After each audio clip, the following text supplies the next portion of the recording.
I started Emerald City Jewelers in 1990 in my basement.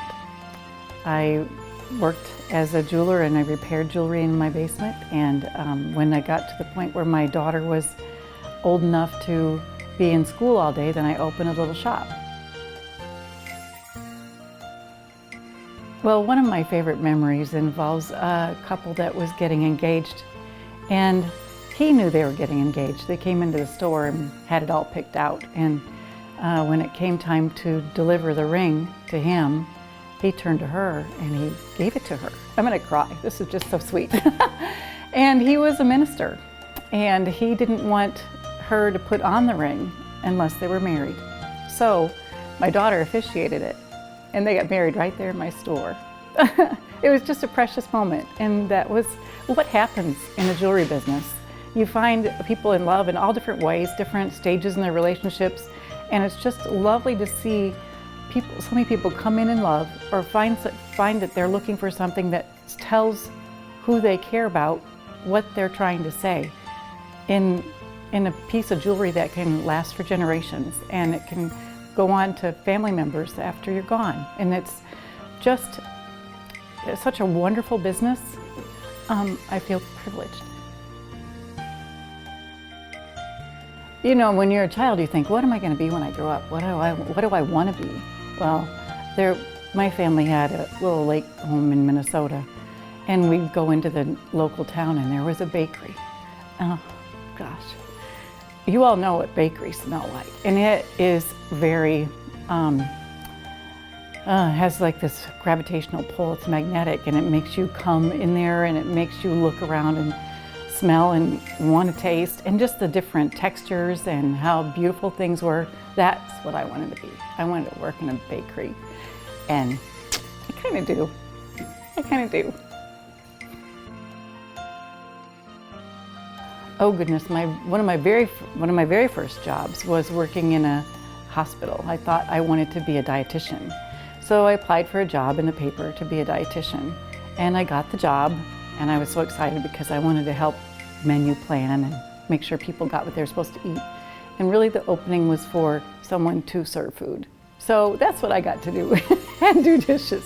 So it was one of those jobs where you had to get up really early and wear a little uniform and matching shoes, and that was different for me. Well, my favorite time of year in the store is usually Christmas time. It's one of those things that I don't know how to have a life other than this at Christmas, because I've been doing it for so many years. I do have a way of waiting till the very last minute to wrap my presents for my kids, and or even do it at the store, or we've had situations where some of my employees have had to wrap my kids' gifts for Christmas. Christmas is fun. There's a lot of people that you look forward to seeing every year.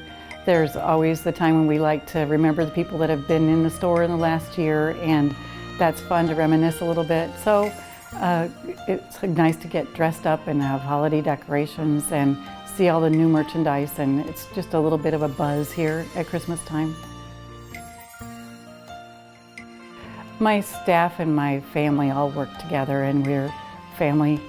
Each one of us, we've known each other for a long time, and even those people that are pretty fresh in the business and not with us for a long time yet, I know they'll be here. I just know that they feel comfortable working here. They feel comfortable with my customers that come in. They are good at solving problems when somebody has a piece that needs repair. And if they don't know the answer, they don't fake it. They ask somebody to help them with what needs to be told to the customer and how we need to fix it. So that's what I've tried to instill in those people, that you can go to anybody at any time and get help and make sure that the customer gets the best service possible. Part of my makeup is that everyone that comes through that door, that comes into Emerald City, deserves our attention and deserves our best. And each person is worthy of our best. And that's the way I instill that. I try to instill that in my employees, to do their best for every individual, because everyone has got value no matter what they're looking for, whether they're looking for something small, just a charm, but it's going to be a meaningful charm. Or maybe they just need a watch battery replaced, but those are important things. A watch can be something that was handed down for generations, and you've got to put a battery in it. You don't want to scratch the back of the watch when you open it. You want to make sure you put the battery in the right direction, and you got to make sure it's set to the right time when you give it to the customer. My staff knows I've got some rules, and one of them that's the biggest joke is I despise staples in the carpet. So if I feel like throwing a staple on the carpet is the biggest sign of disrespect for your business owner. And so one time I came into the shop and they had those huge staples off of a cardboard box laying in the center of the floor. I've always told somebody, if I catch you throwing staples in the carpet, you're out, you know, so that was just a little dig. They like to tease. Kind of my inspiration for naming the store Emerald City Jewelers was because Quincy is known as a gem city. And so there was all kinds of different gem city things, but I was a jewelry store and I didn't really want to be called Gem City anything, but I didn't want to name it after myself. I thought maybe someday I want to sell the business and I don't want to have to give up the name of the business. So I thought Emerald City Jewelers was a good choice because it kind of tied in with the name of Quincy's Gem City. But also the characters from The Wizard of Oz. They went to the Emerald City to get cleaned and polished and fixed up and made new, and that's exactly what we want to do here. We're in the restoration business. We want to make things new and fresh again, and that's why I named it Emerald City Jewelers.